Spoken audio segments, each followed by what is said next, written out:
Well, now joining me on WION Newsroom, Juneja, who will give us all the insights from the world of business. Nikita Singh will get us all the updates from the tech world. And Atra Sasitharan will get us all the updates from the world of sports. We'll begin by going over to Adya for all the market updates. Over to you, Adya. Well, thank you, Jyotsna. Oil prices climbed as stalled US-Iran talks kept concerns alive over disruptions in global energy supplies through the Strait of Hormuz. Brent rose above $105 a barrel, while crude moved close to $100 amid fears with the conflict in West Asia that could drag on further. While Asian markets traded mixed, with South Korea's Kospi plunging 5% after calls for a social tax on AI profits, which rattled technology stocks. Indonesia's market also fell as the rupiah hit a record low against the dollar.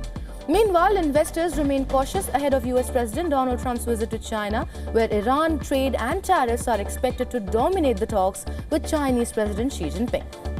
Continuing with oil now, India may soon need to review fuel pricing as state-run oil retailers continue to absorb heavy losses amid soaring global crude prices, which is linked to tensions in West Asia. Oil Minister Hardeep Singh Puri said the government will have to access and assess how long fuel companies can sustain selling petrol and diesel below market rates. Officials say retailers are currently losing around 100 rupees per litre on diesel and 20% on petrol. India, the world's third largest oil importer, has not raised retail fuel prices since April 2022, despite rising global costs. Well, the government says the country has crude and LNG supplies, which is sufficient for around 60 days, while measures including fuel conservation and reduced travel are being encouraged to ease pressure on foreign exchange reserves. And finally, UK government borrowing costs has surged sharply by political pressure, which is mounted on Prime Minister Keir Starmer amid growing calls for his resignation.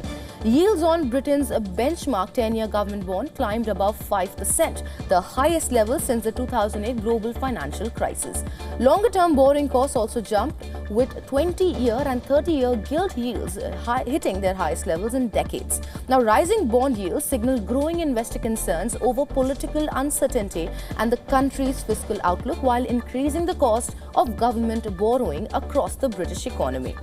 And that is it from business. Now, for all the tech updates, it's over to you, Nikita. Well, thanks so much, Adya. First up, Chinese wireless device maker QUECTEL has sued the US Pentagon after being added to a list of companies allegedly linked to China's military.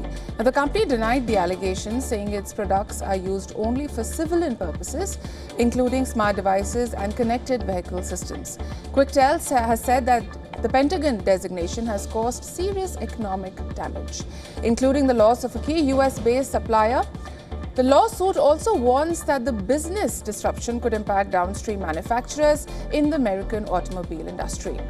Next up, the head of the Bank of England's regulatory arm has warned that advanced AI models such as Anthropic's Mythos and ChatGPT 5.5 Instant could cause significant disruption to financial services. Prudential Regulation Authority Chief Sam Woods has said that the new AI systems are becoming increasingly capable of identifying cybersecurity vulnerabilities in banking systems. He said banks would need to improve basic cyber hygiene and respond more quickly to security threats as AI-driven defenses become more important. Woods also added that patching system weaknesses remains one of the main causes of outages in the financial sector. And lastly, Shein has accused Temu of copyright infringement in a legal battle now underway at London's High Court. Shein claims Temu used thousands of its product photos to advertise clothing items and gain an unfair market advantage. Temu denied the allegations and accused Shein of using litigation to stifle competition in the fast fashion market. Temu has also filed a counterclaim after thousands of its product listings were removed following a court injunction obtained by Shein. That's it from the world of tech. Now my colleague Atra would be taking you through some sports updates across the globe. Over to you, Atra. Thank you so much, Nikita. Here are the top sports stories that we are tracking for you at this hour. We'll begin with cricket first. The Delhi Capitals defeated Punjab Kings by 3 wickets in Dharamshala in the Indian Premier League in a match that saw not a single over of spin being bowled. Delhi Capitals won the toss and elected to bowl first. Punjab Kings posted a target of 210 for 5 in their 20 overs, with skipper Shreyas Iyer top scoring with an unbeaten 59. The hosts seemed to have things under control in the beginning of the second innings, but Harshdeep Singh and Thakur reduced Delhi to 33 for 3 inside the first 5 overs, but captain Akshar Patel and South African David Miller hit quick 50s. The impact player Ashutosh Sharma then smashed 24 of 10 balls, and Madhav Tiwari added an unbeaten 18 of 8 deliveries to win the match for Delhi. The victory keeps Delhi's playoff chances alive. They are 7th in the points table, just 3 points behind 4th place Punjab, though they have played 1 game more.